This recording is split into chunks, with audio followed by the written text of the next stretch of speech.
All right. Welcome everyone to this amazing interview. I think it's about to be a good one. Today I have Nick, founder of Ad MRR. We Yeah, always have a hard time saying that. Is it? Yeah, MRR, right? yeah, at MRR, like Yeah. monthly recurring revenue. Yeah. Isn't that a hard name? It's hard name to communicate when you're creating content, or have you gotten used to it to pronouncing it? No, never. Honestly, I don't get stuck on that one. It's yeah. I think people when they look at it might have issues, but that's why we do the capitalization thing. We make the ad part like a little bit lowercase and then the MRR is like capitalized so that they can Yeah. visualize exactly how it flows. I've had people who confuse who I see people like because I do review a lot of content either from customers or from other people, and some people call it MMR, but just because they're confused, they probably don't know how to actually how to what's the whole thing. But Yeah. but yeah. So I invited Nick because he's been part of the program for the last, I'd say, how long? How long have you been? 2, 3 months? I joined in March, so about 4 months. 4 months, yeah. Yeah. And in the last 2 months, you've really seen amazing growth. And yeah, I just think your journey is pretty amazing, and I think it would be great to share with everyone. So I think we can just start with just your timeline, just from the beginning. So can you walk us through what you were doing before what you're currently doing today? Yeah, absolutely. So when I first joined the program, we were a little bit more back-end operations focused. So I was scaling this agency that was more operations as a service. So what we were doing is we were integrating back-end systems, kind of gluing apps together. We were helping to audit people's onboarding systems, their delivery, as well as lifetime value, retention, and then lastly, their sales and marketing systems. And we kind of did it in that order, just because we found that through trial and error, that was kind of our thesis, that in order to really have things be effective, you need to first solve onboarding, and then you look at your current delivery systems, and then you look at the retention and lifetime value, and then you can focus on sales and marketing. The reason for that order is because it didn't make sense to do sales and marketing first if you don't have a proper process to onboard your customers or to serve your customers, or if you have a leaky bucket and you're churning like crazy, then obviously, like, why sell a bunch of people on your services or Yeah. product? So that was the kind of the flow of how we were doing things. But what we found is that we hit about 20, 30K MRR, and we found like that the scalability was going to be a bit of a challenge. It's not that it was impossible. We had a pathway to move forward. And we were okay with obviously losing profitability during that scale period. But I think we had reached a point of maybe we were getting to be at a point where we were growing more and we were not sure if it was the right vehicle to grow or if it was the specific one we wanted to grow with. Yeah. And so I think that's kind of where when we started going through more of the modules of the program and thinking about things, we decided to take a different path. And so my wife, who's actually my business partner, I spoke with her and I told her, listen, I think we need to cut out all this other stuff. I think we need to cut out onboarding. We need to cut out pretty much everything except sales and marketing. I'm like, why do we not just double down on sales and marketing? And so we took a step away from the business. We were not actively taking on new people. We were starting to kind of just wrap up our engagement with our current clients just to make sure we actually delivered on what we said we would, but we were not taking on any new customers. And so there became a period where we were actually not really making a lot of new revenue just because we were building stuff and we were selling the concept before, but we were starting to get all that process dialed in. So there was a lot of building happening and not a lot of activity. And I think it was a very hectic time for us because we were concerned, like, is this even validated, or are we making the right move? Is this something people want, or is this overly saturated industry?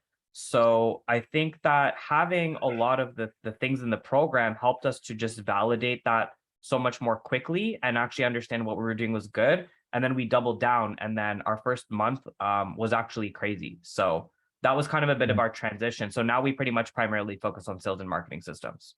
Okay. Nice, nice, nice. Yeah. And okay, that's a good transition. But what I want to know is, even before you had that offer, Okay. you as an entrepreneur, Right. And then we Okay. can come back to the different offers that you've pushed, like your journey, like how what made you start into entrepreneurship, like, or what did you try? What path did you take that before you got into this online space? Yeah, so okay, let's back up a little bit then. We have a little bit more backing up to do. Yeah. So honestly, I honestly knew it might sound kind of weird to some people, but I feel like I honestly knew that I was kind of like this was the path for me. I knew this from a very young age. I knew it like even I would say as early as childhood. I maybe didn't understand fully what that entailed. And even when I was a teenager, like thinking back to like my first jobs, I knew that the 9 to 5 life wasn't for me. But obviously I had to support myself and I was working since I was legally able to. But I kind of always I was taking in these skills. So when I first got into sales, I dropped out of university and I went into door-to-door sales.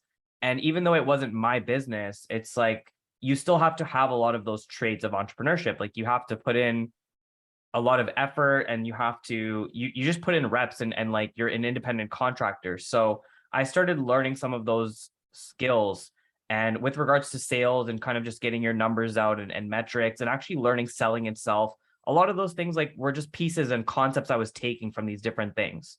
Hmm. And so that was kind of before. I would say backing up even earlier before that, I remember just little instances in childhood where I'd have these experiences of just like, I always tell this story about my dad. He used to work at the airport. He brought me to work with him. And I literally would like, at this time, you could get toonies for pushing the carts back. And I was with him at the airport and I would literally just start, I was like 7 years old. I was literally approaching people and being like, around the security in the airport when you can't push your cart further. I'd approach them and I would say, "Hey, can I take that from you? And can I push it back for you?" And I'd collect the change. And obviously that's not entrepreneurship the way that I know it today, but I feel like those things, like these are just the small little things, the little pieces that I was picking up throughout all these years that eventually brought me here.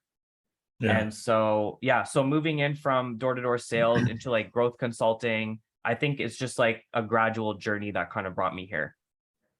Yeah, so you've had other, prior experiences with sales before you actually jumped into the online space. And one thing I've realized with people who have, who've had, or I see a trend where the people who actually become really successful are much, a lot more effortlessly than others are people who have had harder paths and making money. So as an example, if you've done door to door and you know that you need to hit 100 doors, 200 doors a day to make 1 or 2 sales, when you get online and someone tells you like, okay, you need to just sell stuff on Zoom and send messenger or outreach on messenger or email, it's like, oh my god, that's all I have to do. It's fucking easy money, right? And for me, I've had the door-to-door experiences, I've had the cold calling experiences, and when I see this opportunity to start making money online, it's like, guys, it's literally free money, right? When did you say that, the fact that you had those prior jobs that it kind of like made it so that when you actually started your own business, and it seemed like, yeah, it's easy work. Exactly. Yeah, I think that's certainly true. And I would say, especially, I've noticed a trend in with regards to even having any type of financial struggle or any type of trauma related to finances in your history or in your past. Like if you have family that has limiting beliefs or other, like, the single mom situation, that's not necessarily my situation, but in general, just those type of situations I find breeds that type of entrepreneur that's just like hungry and just like makes things happen. Yeah, Yeah. 100%. Yeah. Okay, cool. So then where did you first hear of me? Like I like to ask, like before you joined the program, did I reach out to you? Did my team reach out to you? How did you find me? Yeah, so I know that I was consuming your content in some way. I believe that I found some type of YouTube video or something. I'm not sure. I think I might have gotten like a friend request either from your profile or I think it might have been from your profile. I just yeah, I had you on Facebook and then I think I saw your content somehow, started watching it and I was like, this guy definitely knows what he's talking about. And so after watching like a few videos, I became super interested in like what you guys offered. So I just hopped on a sales call with Hassan and I was like, you know what? I think I want to do this. So Yeah. yeah. Yeah, cool. Yeah, I like to learn about. It's always the same process. People consume content, then they're like, Mhm. maybe this could work.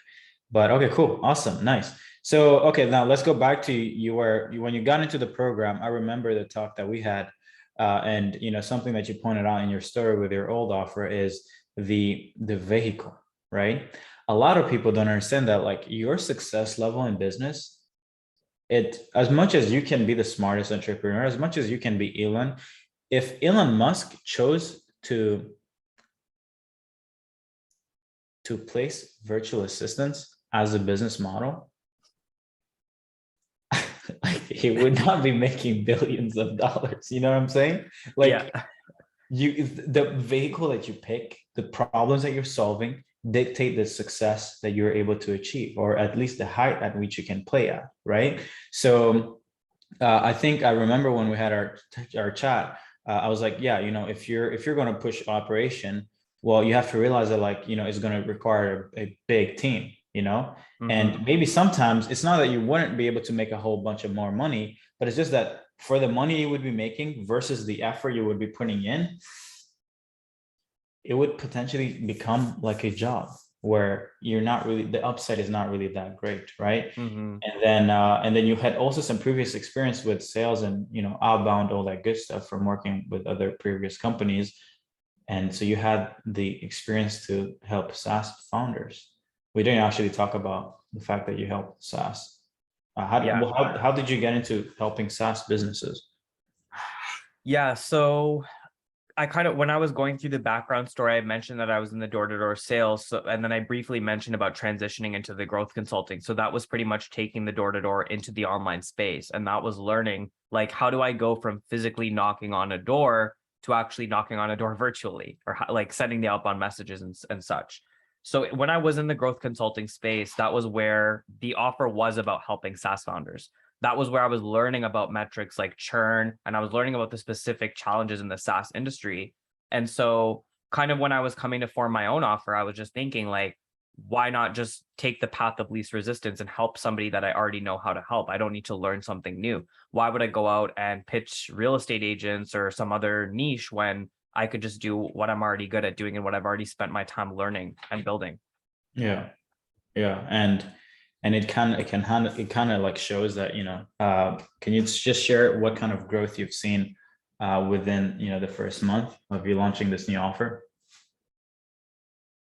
Yeah, so the results, honestly, in the first like 30 days, we hit 30K MRR. And so I think it's like the results have been honestly pretty crazy. I think right now we're at a situation where we've scaled actually beyond what we imagined was possible.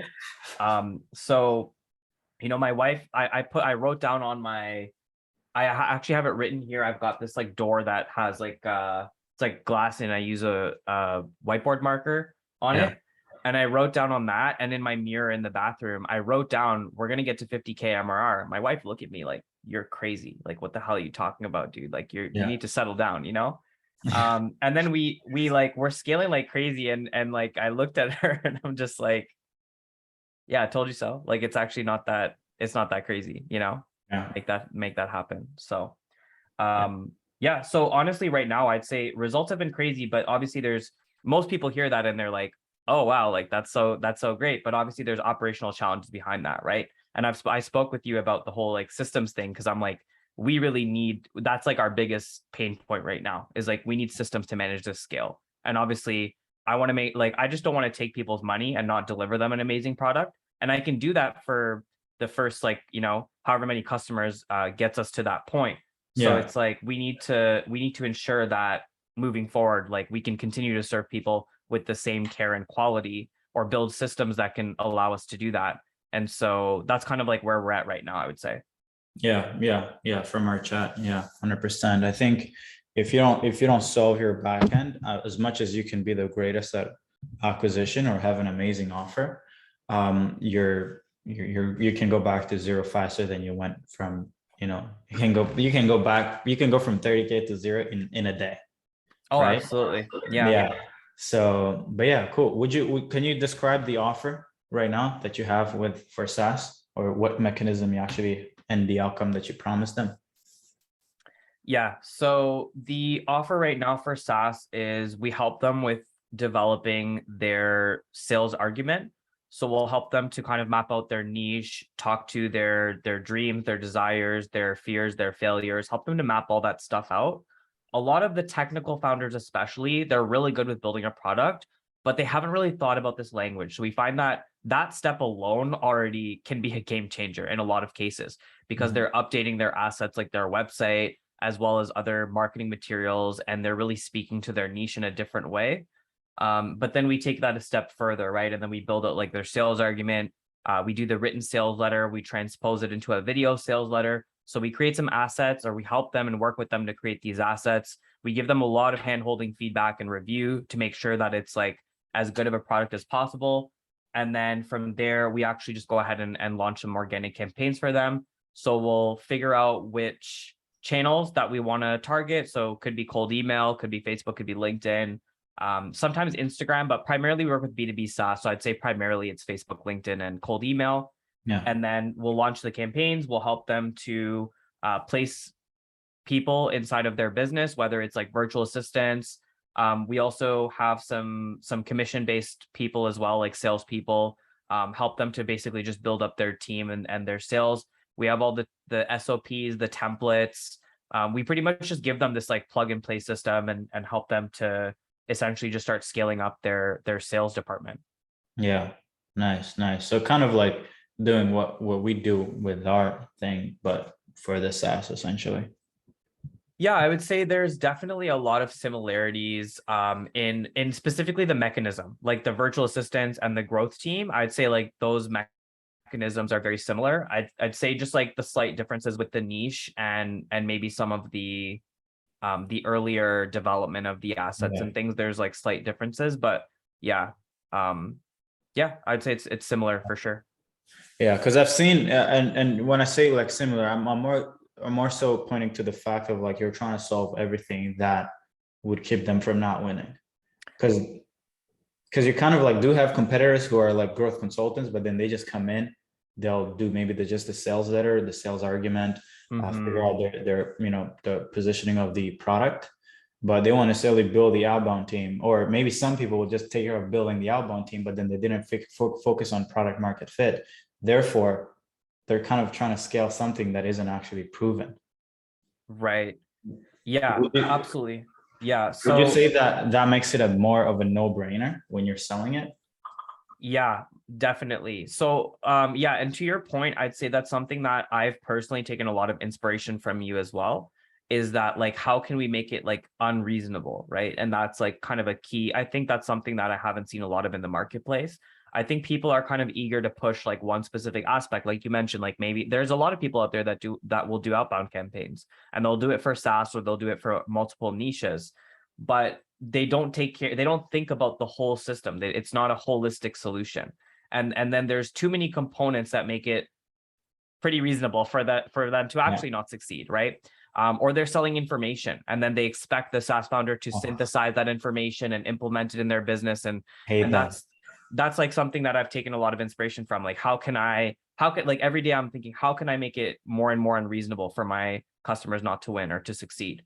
Yeah. So yeah, so I would say that's definitely a big differentiator for us, is that Yeah. we think about everything from the time that the person pays the invoice and is onboarded up until the last day of the engagement. Like we're thinking about every single piece along the way, and we're Yeah. continually innovating in that space as well. 100%. And for me, the reason why I think you can scale past, even easily like 300K a month is because you have so many people at the top of the game helping SaaS, but only selling information, right? Mm-hmm. But at the end of the day, maybe only 1% of the people who buy these information products will actually be able to see the outcome that they paid for. So guess what? There is a gap with everyone that's been sold on the outcome, but has not actually seen the outcome, where you just come in and you become like a business that just implements. So you kind of like just sell implementation and not just, oh, here's a course, learn how to scale, how to find product market fit, or learn how to launch outreach on email, or learn how to do this. You kind of like come in, you solve every single gap that they have, you bridge every gap. So I think, yeah, your offer is pretty great. Now, for your own acquisition, what channels would you say are getting you the most amount of attention and meetings for your offer? Yeah, so we initially started pushing with Facebook, and that was going really well. One thing that some of our team members were having some challenges with was the targeting with like certain groups, because I think like the issue with like some paid groups is that, you know, everybody can join, and that can be an issue itself, because we obviously don't want to spend too much time sending out Loom videos or going through the sales process with unqualified people. So that was a little bit of an issue. We did have some paid groups as well, but again, I would say that we switched to cold email a little bit, and we've been having really great results with that. And yeah, we're also testing LinkedIn. I have, I think, like a 25% response rate right now with one of our campaigns. Nice. So honestly, I feel like the channel can change, like just honestly, even week by week, because we're working on all of those things, and we have like at least a few specialists on those each channel, just to kind of always, especially if we're selling this information, or not just the information, but we're selling the strategy around this, we kind of need to be in the trenches and making sure that we know what's working. And things Yeah. change, as you know, very rapidly in this space. So we don't want to be like, oh, we haven't done LinkedIn for 3 months now, and we have no idea what's going on. Yeah, 100%. And Yeah. what kind of softwares do you use for your, let's say, for cold email and LinkedIn? Yeah. So for cold email, I use Close CRM. I've used that in the past, and it just has good integrations and everything like that. Love the features in there. And I also was able to get an instantly lifetime deal. So I have, I think, 3 seats on that. It's like one of the lower tiers, but it does 20,000 emails a month. Mhm. So usually I'll have like a few people on like Close, or a few people on instantly. And then I also use instantly for the email warm-up feature for the cold email. For LinkedIn, we use LinkedIn itself, as well as Sales Navigator, and using Walaxy right now as well for the automation, like to do the campaigns and to send Yeah. the initial messages, and then also create those flows where you can send emails. So I have about 3 seats on Walaxy as well. Unfortunately, I didn't realize that you could not change the plan like for an infinite amount of time. You could only change the plan for like 60 days after you purchase the code. So looks like I slept on that. Should have gotten the 15 seats, but that's okay. Yeah. I'll I'll I can always find Find that, you know. find Yeah. find someone to Yeah. get to sell it to you. Yeah, Yeah. yeah, we also bought 15. Yeah, I missed out on the deal because we don't really use much softwares or Yeah. tools. But you know, when you get 15 seats for a lifetime, it's like it's stupid not to be using it. It's literally crazy, right? But Mhm. yeah, but the reason why I wanted to ask is because I think within these calls these interviews that I make, I rarely ever just go a little bit in depth, but I think it's good for anyone out there to just know the tools that we're leveraging to scale, you know, to scale these businesses. Mhm. All right, cool. So what is your goal with an MRR? Honestly, I feel like we should be doing like 1 million a month. I mean, you know, I mean, at this stage, it might sound a little bit wild or a little bit out Yeah, there, but seriously, like the goal really is to go all the way, because I know we have a lot of value to give. And I mean, in this niche, especially, just there's a lot of transformation that we can be providing to people. Like I know how we can help people. yeah, That's really what it's all about, right? But it's also about building something bigger than even just myself, right? And that's kind of what it is. Like I talked about that earlier with you. It's like, honestly, if you're making like 20, 30K per month, and you only have a few people on the team, like, you know, people can take home a decent amount of that, you know, and be happy with that, right? But that's just like not what it is for us. I don't want to help 2 or 3 people and be making like 15K a month for myself. Like that just it's not it, right? I want to build something bigger. I'm okay with taking home less of the pie. I want to help people, my clients. I want to help my team members to be able to achieve something within our company and see it as a vehicle. We talked about the vehicle a little bit, but I want people to see it as the rocket ship on which they can get on. And, you know, we're going somewhere. We're on a mission. We're helping people, and we're growing the company. And you know, we're just like knocking the competition like way out of the park. with regards to people Yeah. who are helping SaaS. Like I can't see a better competitor right now, to be honest, just because of the reasons that you mentioned, right? It's information that's in the industry, or it's like a fraction of the execution.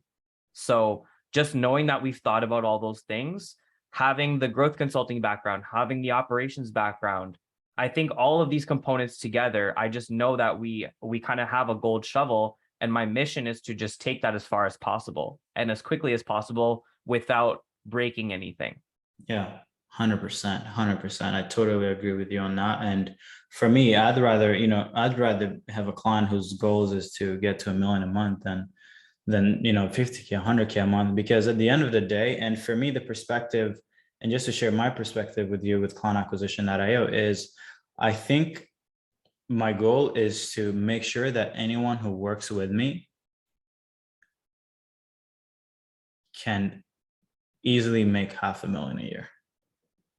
Because I understand that they're sacrificing the most important thing, which is their life, to help me accomplish a specific mission, right? Mm-hmm. Now, in my opinion, why would I invite you on my team, on my vehicle, in my vehicle, on my ship, only to have you achieve less of what you could have achieved alone, right?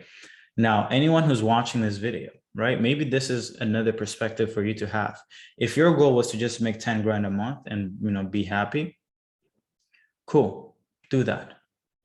But if your goal is to build a freedom for yourself because you're employing other people and they're doing the work for you, I want you to realize that like you better give them an amazing vehicle that can make them rich while they're working for you, Mm-hmm. right?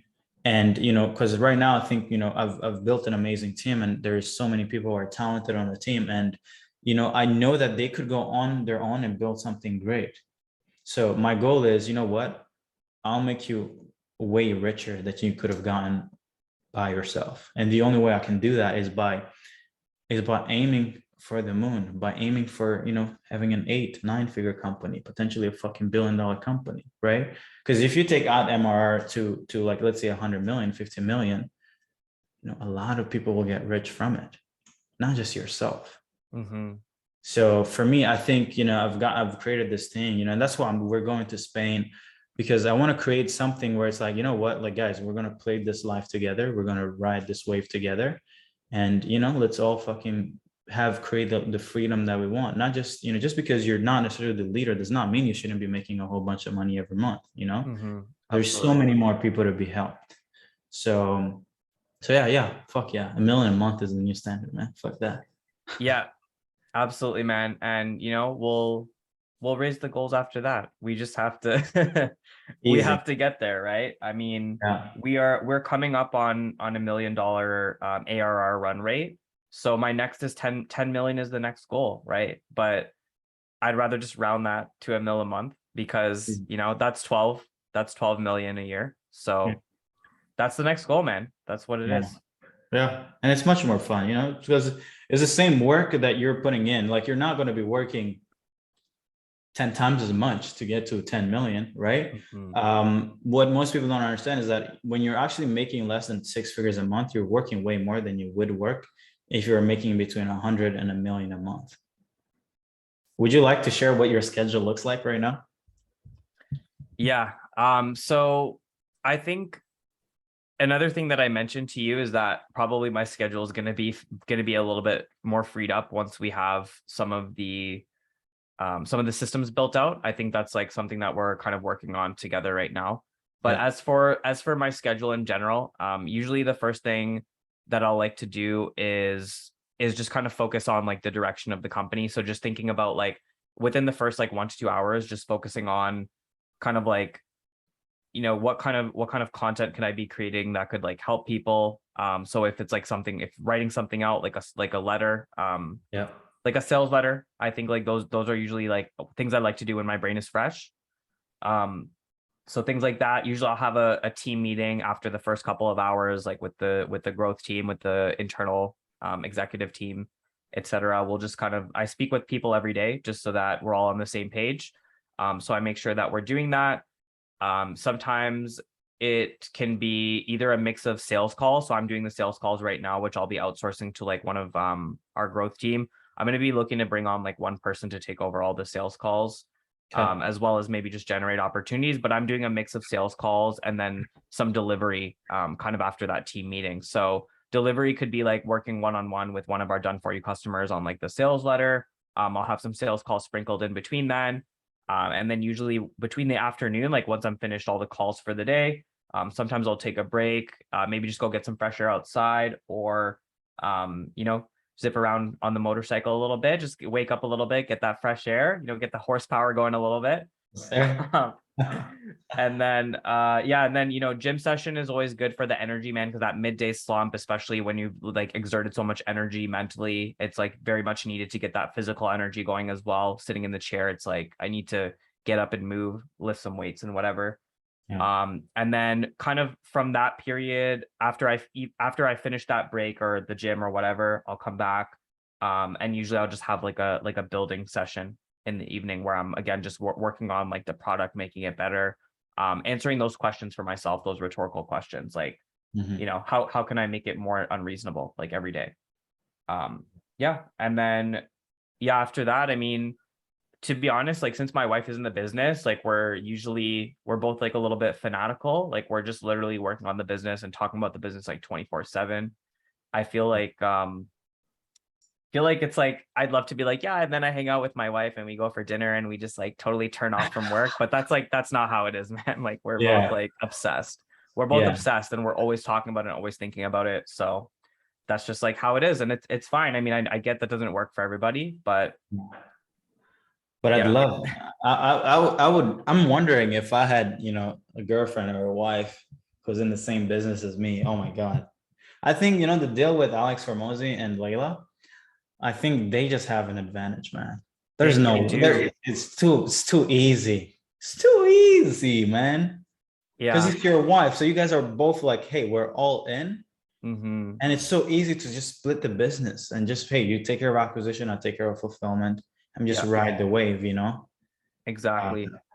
do you Yeah. think when your wife started working with you, do you think that it has created like a tremendous amount of like just like create a lot more speed with your growth?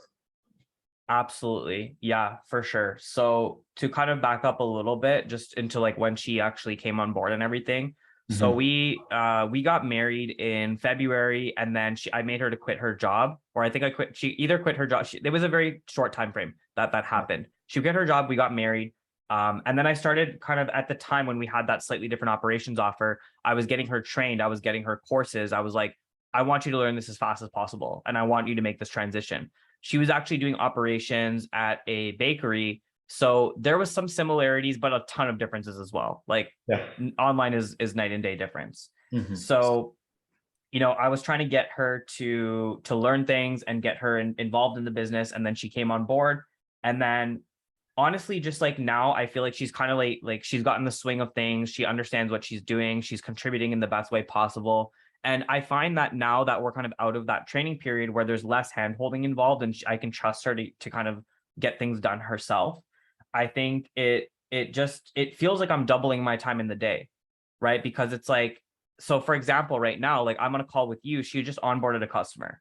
Uh, And that's kind of like, if you think of it in the way of like, Calendly has a scheduling tool. It's like I have 2 time slots every day that we could be scheduling things. And we're getting to that point now where it's not like we're working on things together all the time, because that's how it was when it was training. But yeah, now it's like we each can basically work like a 24-hour schedule, and that's crazy to me. it's insane. And yeah, The yeah, output must be insane. And for me, I think the biggest thing, because even within, you can see it within the team. And for me, the reason why I think that just having like, a partner who's in the business, is just because the reason why a founder can succeed way better than the people on his team is because he understands the reason why the thing exists. He understands the mission. He understands the vision. He understands the purpose behind the vision. So, and when you're building a business, like it's literally like it's your life, right? So if you have a partner, well, it's two people who are literally like your lives depend on the success of this business. So like Mhm. the output is just ridiculous, right? Versus an employee, you're paying them. If, some people may be like, hey, you're not paying me enough to dedicate my life. Or you could have A players who are like, yo, I'll show up 7 days a week for you. And, I do have, members on my team who are like that. And, I make sure that that I pay them as good as I can. So, but yeah, man. Yeah. Great thing to getting her onboarded. I think it's Yeah, I might look into that strategy. I might have to go to a girl, be like, hey, like, let's go. Here's a course. You have 1 week for each course, and then get her ramped up, and then locking her down. exactly, Yeah. man. Yeah, it's crazy because I think I told you that we met in Montreal, but she and I worked together in the Essence warehouse in Montreal, making like Quebec minimum wage. Like I think that was like, I don't know, $10 an hour minus Wow. taxes. So we came from the warehouse to building this, like coming to 30K a month. Oh man, that's an amazing story. Oh my God. I think Yeah, that's what makes business so fun, is that you guys get to hit levels that you never thought would be possible. And yeah, yeah, cool. Awesome. So I think we could just, start, finishing this up. What would you say cool. is let's say if you were to pick three things that you've learned from going from where you were at before Mhm. to being able to build, 300K a year, 360K a year business in 30 days. What are the main three things that, if you had to, share with, the you from 4 or 5 months ago, what would you share with him? Yeah, so I would say I think a lot of people are afraid of failing. And I think that, it's just like that fail early and fail often type of thing. Like for me, I needed to go through, like I told you a little bit about my story, but I needed to go through multiple failure points, including I would consider the operations, right? I decided it was a conscious decision, but I decided to fail at that and I decided not to move forward with that. Mhm. But if I didn't do that, then I would probably be in the wrong vehicle or not fully like feeling passionate about scaling. Like when you ask me my goals, I'd probably be like, yeah, probably be way smaller, right? Because I wouldn't be passionate about it and I wouldn't be deciding to build it. So I Yeah. think just like not being so afraid of failure, and I mean that in every way possible, just even with like the outbound campaigns and everything, right? It's like get the messaging out there, test it, like get the feedback, get the metrics, come back, see what's working, and then go out and test something else. And like all of like it just applies to everything, right? With people, with hiring people. It's like hire fast and fire faster, right? If they're not performing, obviously. Like don't be afraid to bring them on board, but also don't be afraid to ask them to leave if they're not showing up to meetings or if they're not doing what they're supposed to do. Um, yeah, and I think just like in failure, there's always lessons, right? Yeah. My wife is showing me something. I don't know what the hell it says. Anyways, Yeah. um, yeah. Um, So other than that, I would say,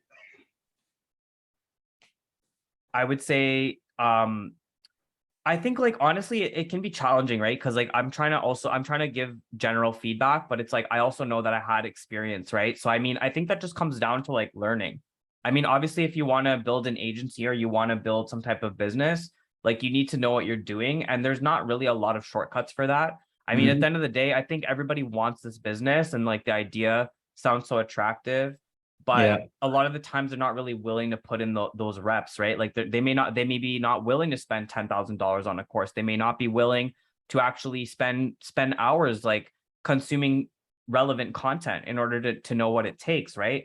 So I think like part of it is honestly like I think I highly doubt that honestly would have been able to have that transformation if it comes down to it without having that experience, right? And there's not Yeah. I can't really think of a lot of shortcuts to that. That's Yeah. just straight up experience. Like I'm 28, so I've kind of had some time to go through that stuff. That was something that I couldn't find a shortcut for. When I was younger, when I was like 22, 23, like I had no idea what I was doing.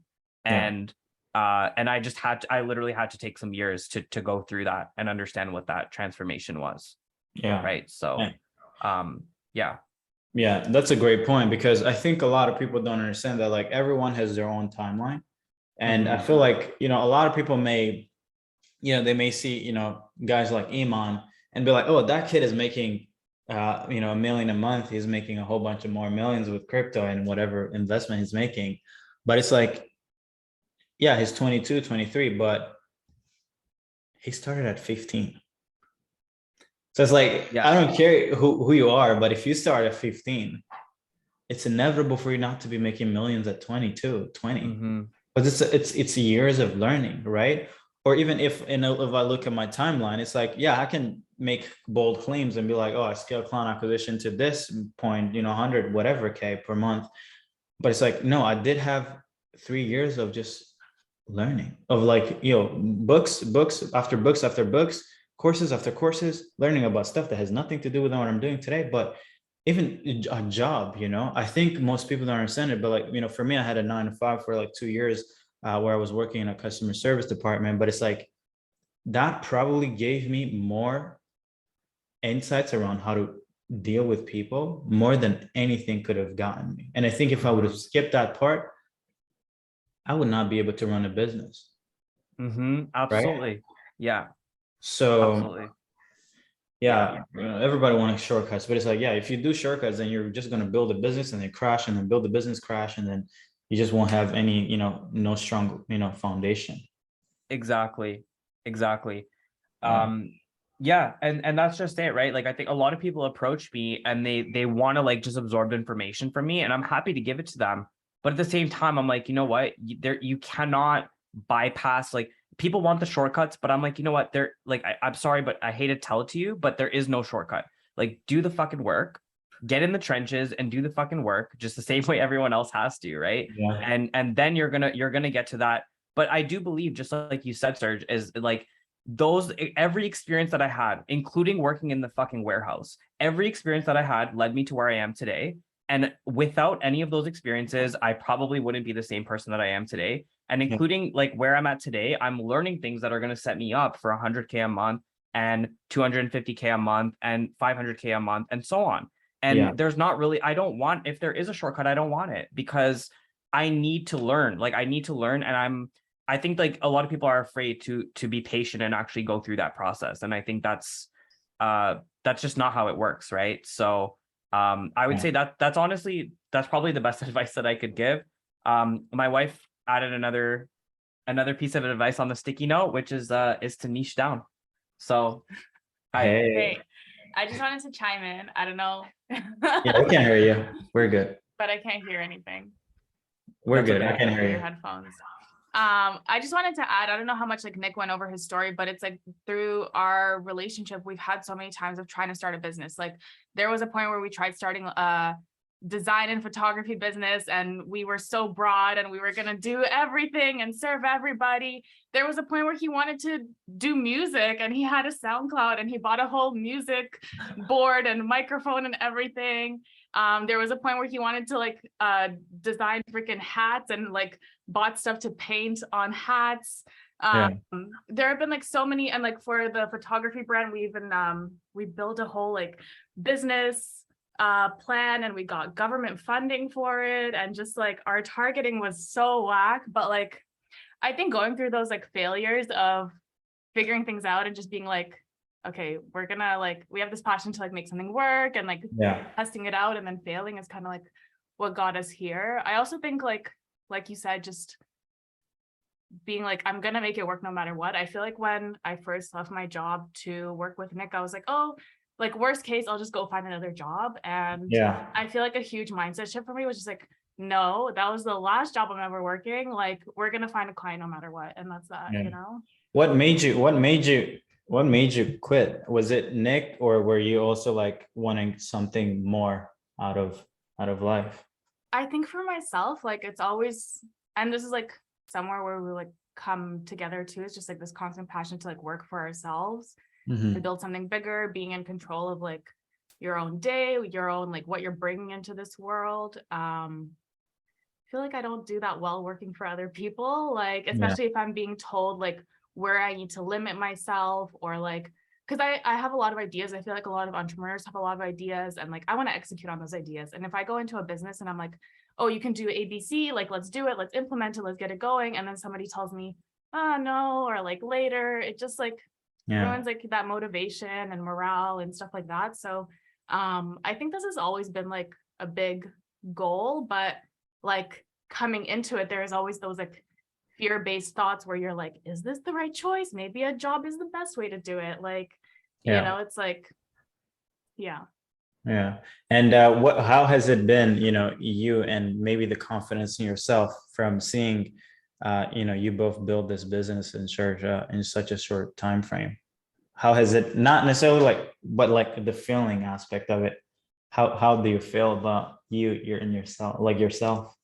Feels good. Feels good. Like feels really good. It feels great to finally like, I think also just focusing into like a really specific offer, because I think we were going too broad too when we were doing operation stuff. We were like, yeah, we'll just fix everything in your business. Like literally everything, will fix all of it. And that was just, how do you sell that? Who do you sell that to? Like, how do you even communicate that? It's just like, so wild. So it feels great to like have something that's validated, because there was also a point where we were pivoting the business and like things were kind of at a standstill, like we ended our engagement with like a few clients. I also had a knee injury, so I was like off of work for a little bit and like not really attending to the business.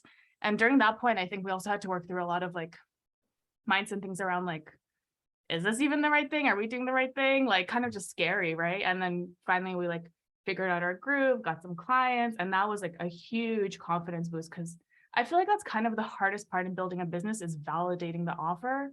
And once you have interest, it's like just up from there. Yeah.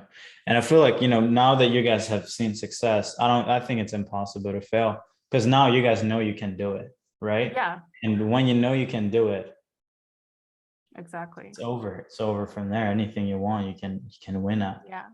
Yeah, exactly. Yeah, it's just that like initial step. And that's where I bring up like the example of the photography business, is like that was never validated. Our idea was to like do photography and design and like the whole like art production for everybody, right? And we were never able to validate it, and that's why we dropped it, along with like many other concepts. Like for myself, I tried to start like a jewelry business and random stuff, right? So it's like just that validation point is always the toughest part, I think. And then like you said, it's all up from there.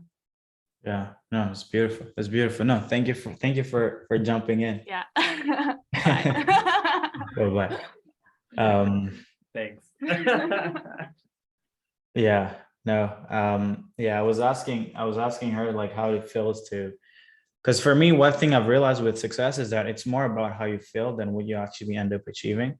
It's how you feel about what's happening more than what's actually happening. And I think that success, or the thing that successful people have that non-successful people have, is the belief, and not only just the belief, but the confidence that you can win. Because once you've done it once, it's something, and it's something that, and when we're talking about shortcuts, it's like you can't shortcut your way to confidence. There's no book that could have made me feel how making 180 grand in a month makes. Not necessarily what it makes me feel like, but the level of confidence that it gives me, right? And guess what? I could go broke tomorrow, but that confidence in me cannot go back to zero, right? And I feel like, and I think I was checking out Iman, one of the interview that he had, or a podcast, and he said like, for him, it's like set a small win and then hit it, and then that essentially levels up your standards. And I guess that's what he meant to say. But for me, I'm like, no, fuck it, set it higher than you've ever thought was possible.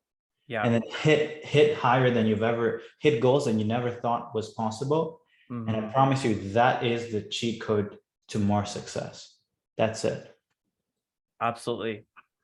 Yeah, I agree. I mean, that was it in the first month, like when we launched things and we had things going, like I'm like, we're like, let's hit 50K per month, and like let's hit 50K MRR in the first freaking 30 days. And I mean, my wife was like, yo, you're fucking crazy.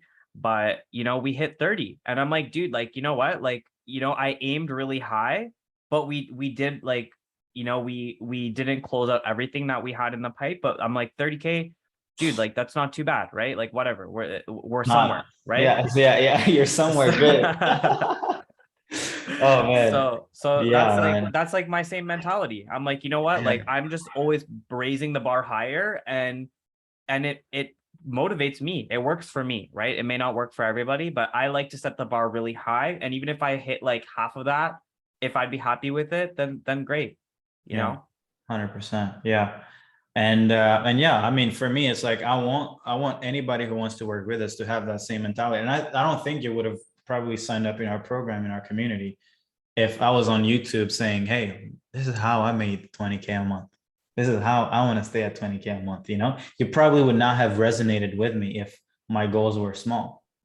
No. And see, that's funny, because like there is a category of those people out there that do just want to make 5 to 10, 15K per month, and they're totally happy and fine with that, right? But exactly, like I resonated with you because it forced me to think like bigger, and just like, how can I be bigger and better, and how can I, like, Yeah. so that's what resonated with me. And I think that's what your community, like, that's what they're there for as well. They're not the type of people that 100%. want to be comfortable with 5K per month. 100%. Yeah. 100%. Yeah. I think we should do it. So we're July 13th, and by, I think in the next, so we're in Q3 right now, beginning of Q4 or end of Q4 or end of, yeah, we should have another interview, and let's have a 100K a month interview.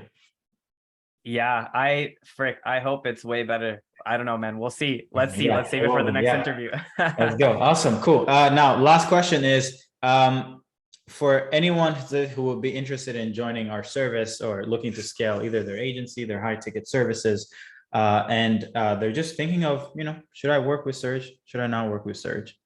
Maybe I shouldn't. Is it a lot of money? It is a lot of money. Depends. What would you tell them? So I would tell them, as somebody who I've spent over 100 grand on courses, right? And just info products in general. The reason that I did this is that instead of saving that money or putting it in the bank or buying a piece of real estate or whatever it is, I decided that the best asset that I could invest in is myself. And I know that if I invest in myself and my skills, that I can use those skills to make more money. So that's always been my teleology, if you will. Mhm. So my point being, I've invested in a ton of these things, and every single program that I've invested in has just it's been like good in terms of value, maybe a little bit below average or something at worst, right? Some things were definitely not great at all, but I would say most of them on average, maybe between below average and like okay for the Yeah. value, right? When it came to Serge's program, for me, it like blew everything else out of the water, specifically just because of that fact that you make it so unreasonable for people not to win and not to succeed. And truthfully, I think that coming into your program and seeing a lot of these mechanisms that you built out also helped me to understand, how can I make my offer more unreasonable? Because I came in and I switched my offer a little bit, right? I cut out all the fat, I trimmed the fat, and I said, let's just go for like what is most important here, and focus on the sales and marketing. And it made me to think how, like, because prior to joining this program, it was like all of the stuff on the market was just information. And I think that the bar was very low, because I'm like, I could also just sell information, or I could Yeah. sell just the email service like we talked about, right? Like we can sell one little mechanism. And so if somebody is on the fence, like I would tell you, I mean, it's true. Like you probably have had your trust burned in the past, right? Maybe you spent $10,000, or you spent $15,000, or you spent $5,000 on some type of course, and you had like instant buyer's regret or buyer's remorse or whatever that's called, right? Yeah. And you're just like, oh man, like this is what I'm getting, just a bunch of videos and whatever, and like some PDFs or whatever. But that was not at all my experience with Serge's program. Like I was actually very pleasantly surprised to see the thought, the detail, and it really is suitable for anybody that's like at zero, where they just have an idea and they're coming in, or they don't even have an idea and they're just starting to brainstorm. It's suitable for somebody at that stage, or even if you like, for myself, I have a little bit more experience. Like some of that stuff wasn't brand new to me, but I still found a lot of value in it. So I don't know. I mean, my advice is if you're on the fence and you're like, if you're serious, if you have big goals, like if you are that person that wants to make 5K a month, like it's probably not right for you, right? But if you are that person that wants to actually build like a 500K per year business, or you want to build $1 million a year business, then, you know, and you're actually willing to put in the work and you're not going to make excuses, and you want to make it as easy as possible and remove those obstacles out of the way to build that agency. Or maybe if you don't have an offer and you want to, you know, build TikTok, or you want to build something that's like more thought out for you, then my advice would be to just pull the trigger. Because I personally have zero regrets, or if I do have a regret, maybe it was that I didn't do it sooner. It might have saved me some time. So a lot of 30K a month much sooner would have helped out.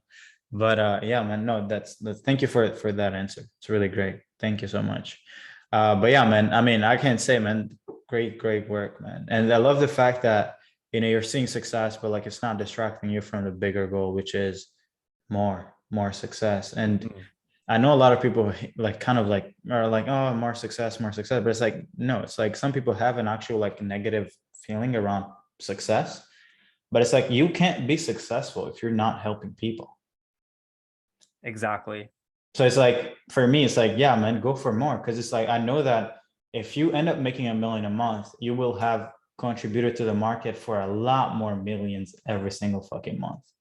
So yeah, man, keep your head down and yeah, let's scale, set up your back end, make sure everything is good, and just go to the moon. Absolutely, man. That's the plan. Yeah. Thank you so much for this interview, and hopefully you guys found it helpful. I have a call right after this. So thank you so much, Nick. And yeah, have a beautiful day. Same to you, Serge. Bye. Bye-bye.